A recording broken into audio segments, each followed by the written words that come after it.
ver tú, Enriquito. A ver tú, José Antonio Miade, genio, secretario general de Economía, genio. Ustedes dos dicen que los mexicanos tienen que entender y comprender el aumento de la gasolina porque aumentó el precio. Vamos a ver. En el 2012, el precio del petróleo estaba un poco por encima de los $100 y el precio de la gasolina en México estaba un poco por encima de los 10 pesos.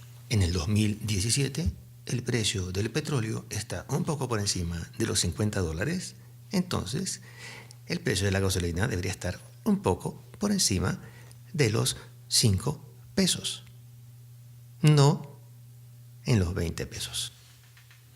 Este programa es un especial dedicado a México. Fecha 07, sábado, enero 2017. Mi pronóstico para el lunes es fatal.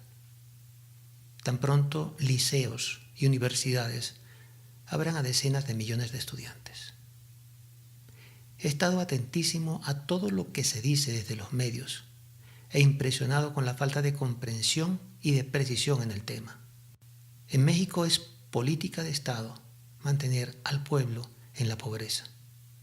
Ese es el gran negocio nacional. La pobreza que se revela salta a Norteamérica y para el Estado mexicano se convierte en remesas en dólares, lo que implica el primer o segundo ingreso en dólares para esa nación. La que se resigna a quedarse en México la convierten en mano de obra barata que se le ofrecen a la inversión extranjera para que se instale en el país.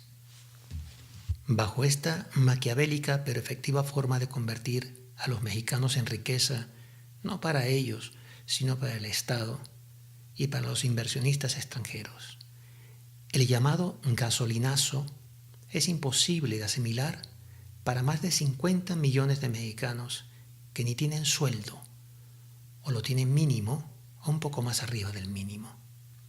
El impacto es inmediato en el pago del pasaje del transporte público, el que necesitan para ir al trabajo, el que necesitan para llevar a sus hijos a las escuelas, a los liceos y a las universidades.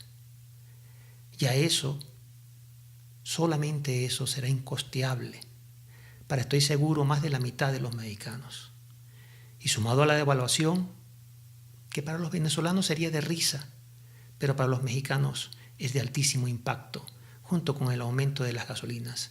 El aumento del costo de los alimentos es incosteable cuando ya no pueden pagar ni siquiera el pasaje que les subirán. Sumemos a eso el fenómeno Trump en pleno desarrollo.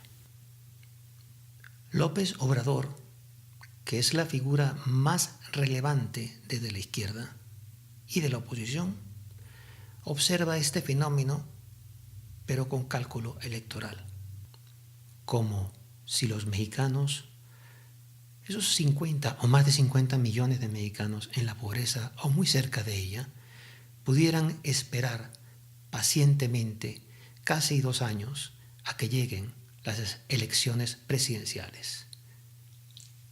Mientras el resto de la oposición, en el fondo, casi todos cómplices activos o cohabitantes pasivos del sistema, en esta satánica mentalidad que significa el poder político de ese país, en lugar de entender la tragedia apocalíptica que seguramente terminará por encender al país por los 4 costados y actuar en consecuencia a eso que se ve venir, cada quien anda vendiendo sus propias tortillas electorales desde la complicidad insolente o la cohabitación descarada.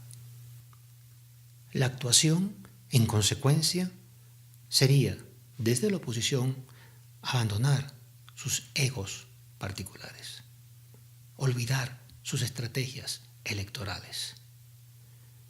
Esa oposición, de ella, la que pudiera ser más limpia, intentar, entre todos ellos y en tiempo récord, un solo mensaje, una sola estrategia que señalarle a los mexicanos, misma que jamás de los jamases puede ser aguantar hasta el 2018, simplemente porque a más de 50 millones de mexicanos no les va a alcanzar desde el día que aumenten el transporte público. Pero igual, mucho menos cuando a los 2 días o a los 3 días empiecen a subir los precios de todo por el gasolinazo y la devaluación del signo monetario. Lamentablemente, los gobiernos tienen recursos para, si no les permiten lo que ellos quieren en cuanto a sacarle dinero a la gente, ellos buscan otra forma, otro mecanismo y al final logran sus objetivos. No sé cómo los mexicanos podrán salvarse del deseo del gobierno de sacarle más dinero a la gente. Pero lo que yo sí sé y de lo que no me queda ninguna duda es que más de 50 millones de mexicanos no van a poder pagar. Para empezar, el pasaje del transporte público, para ir todos los días a su trabajo, regresar a sus casas, e igual con sus hijos a sus colegios, liceos y universidades. Mi Twitter es Política Hoy, @Política Hoy. Y yo sigo a todo el que me sigue. Muchísimas gracias y será hasta la próxima grabación. Hoy, mañana, como vaya viniendo, vamos viendo. Despido el programa con el niño que llevo por dentro. Lo despido por una Venezuela mejor. Hakuna Matata.